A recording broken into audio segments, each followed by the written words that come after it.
Masalah teman ini kita disuruh untuk selektif.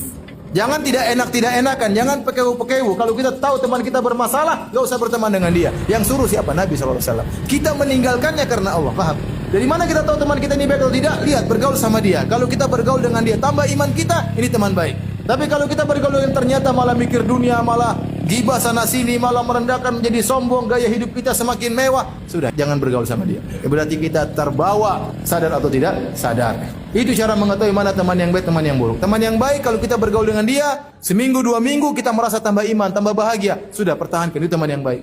Teman yang buruk ya sudah, tidak usah kita memusuhi. Ingat, kalau teman buruk tidak usah kita musuhi, tapi tidak dijadikan sebagai sahabat. Mundur pelan-pelan. Tidak mesti orang tidak cocok dengan kita lantas kita jadikan musuh. Perhatikan, ini kaidah dalam bergaul.